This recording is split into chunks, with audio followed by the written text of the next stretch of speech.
कैसे है भाई सब लोग? उम्मीद है कि अच्छे होंगे। देखिए ऑफिस में भी कई बच्चे आते हैं और वो कहते हैं कि सर सिविल सर्विसेज करना है या पीसीएस करना है या फिर हमें यूपीएससी करना है। तो देखो यूपीएससी या पीसीएस ये चीजें यहां पर है, ऐसा नहीं है कि इनको प्राप्त नहीं किया जा सकता, किया जा सकता है, लेकिन उसके साथ मेहनत चाहिए, स्ट्रेटेजी चाहिए और एक दूसरी बात जो इंपॉर्टेंट है वो है आपका पेशेंस। यानी ऐसा नहीं है कि यार ठीक है 1 साल तैयारी करनी है और फिर अफसर बन जाएंगे, या भाई देखो हो सकता है बनने वाले 2 साल में बन जाते हैं, कुछ को 5 साल भी लग जाते हैं और ऐसे भी देखा गया है कुछ को जो है 6-7 साल भी लगते हैं।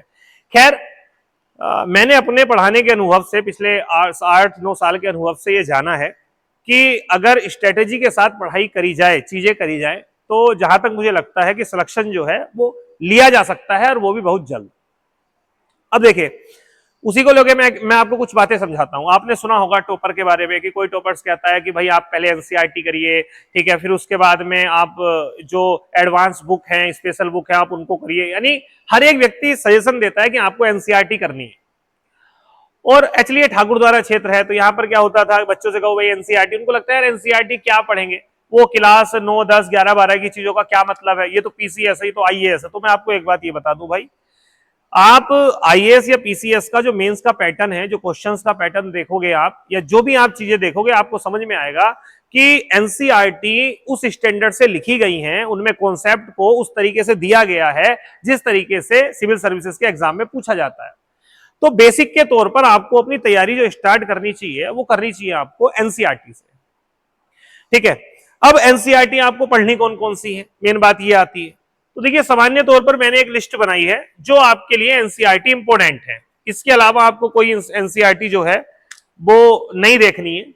कुछ बच्चे क्या करते हैं, क्लास 6 से एनसीईआरटी स्टार्ट करते हैं, तो मेरा ये मानना है क्लास 6 से आप ना करें। बाकी कोई 1-2 इंपोर्टेंट है तो वो अलग बात है, आप उसको कवर कर सकते हैं।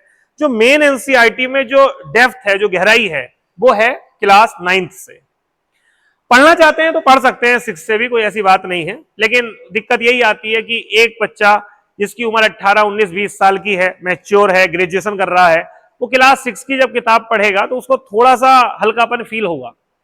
तो इसलिए जो है मैं आपको रिकमेंड करूंगा आप क्लास 9th के एनसीईआरटी से स्टार्ट करिए।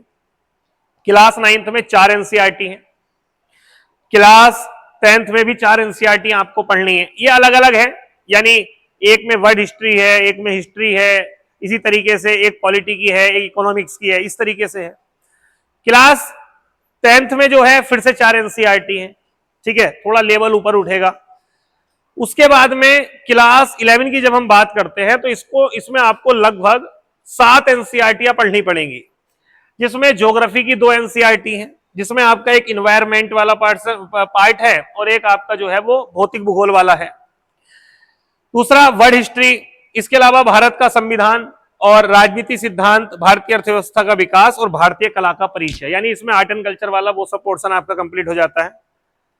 इसके अलावा जब हम बात करते हैं 12th की, जो सबसे इंपॉर्टेंट एनसीईआरटी है, इसमें कुल मिलाकर के आपको 10 एनसीईआरटी पढ़नी है।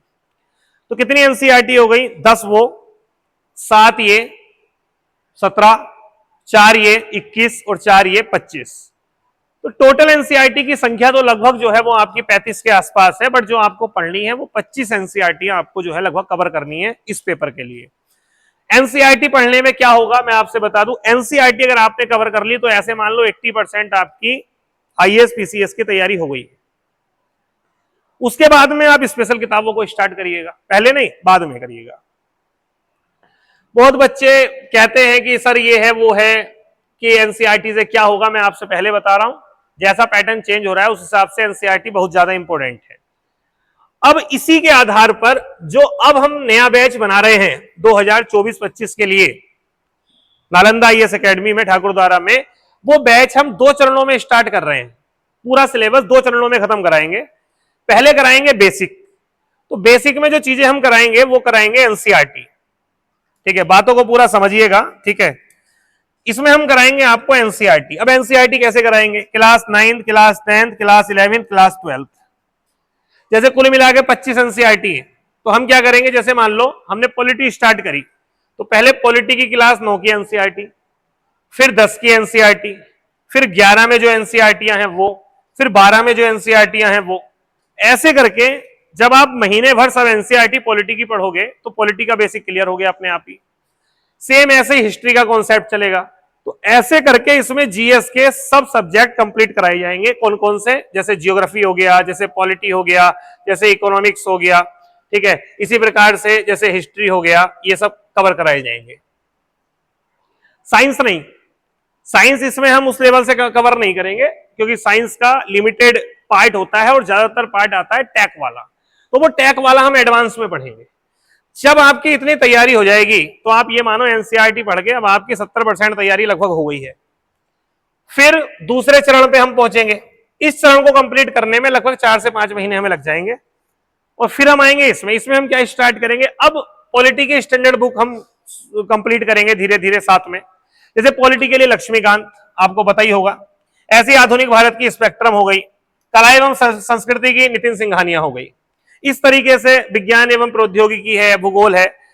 तो जो किताबें हैं, स्टैंडर्ड किताबें हैं, उनके अकॉर्डिंग हम चीजों को लेकर के चलेंगे, पूरी चीजों को पढ़ेंगे, कंप्लीट करेंगे, ठीक है। और इस तरीके से लगभग मान के चलिए कि 1.25 साल में आपका जो है वो 15 से 16 महीने में पूरा सिलेबस कंप्लीट हो जाएगा। इतना अगर आप समय हमें देते हो तो जहां तक मुझे लगता है कि आपका इतना बेस क्लियर हो जाएगा कि आप बहुत आराम से फिर प्री या मेंस की टेस्ट सीरीज ज्वाइन करने के बाद में सीधे एग्जाम में उतर सकते हो। बहुत बच्चे क्या होते हैं, उनमें दिल्ली भागने की रहती है। बहुत बच्चे क्या होते हैं कि उनमें रहता है कि भाई मेरे को ऑनलाइन क्लास ले लेता हूं दिल्ली से किसी भी कोचिंग की। देखो यार, पहले वहां तक का लेवल बना लो। कैसे?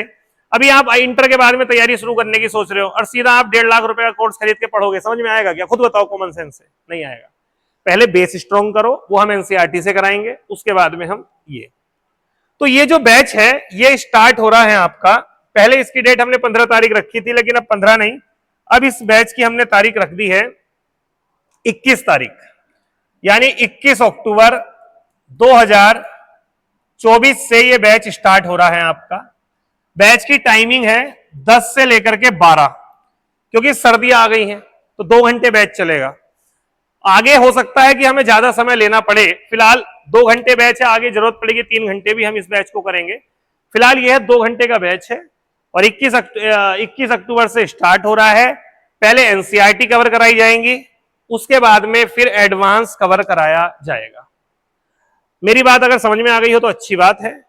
इस वाली बैच को, अच्छा ये वाला बैच ऑफलाइन रहेगा, आप हमारे गाइडेंस में रहेंगे, तैयारी करेंगे, जैसे हम कराएंगे आप वैसे करेंगे। दूसरी बात, आपको इस बैच से जुड़ी कोई भी क्वेरी है आपको करनी है तो नीचे डिस्क्रिप्शन में मेरा नंबर है, वो मेरा ही नंबर है, आप मेरे से बात कर लीजिएगा, ठीक है। मैं आपको बता दूंगा इस बैच में कैसे कैसे क्या क्या रहने वाला है। अच्छा एक चीज और, पहले दिन से आंसर राइटिंग करेंगे हम लोग एनसीईआरटी वाली। जैसे एनसीईआरटी के लास्ट में जो क्वेश्चन रहते हैं, उन्हीं क्वेश्चंस को हम जो है वो आंसर आपको करवाएंगे कि हाँ भाई कैसे लिखा जाता है। तो पहले इनकी आंसर राइटिंग होगी, उसके बाद में फिर इनकी आंसर राइटिंग करेंगे एडवांस लेवल पर, और पूरी तैयारी हो जाएगी, विश्वास करके देखिएगा।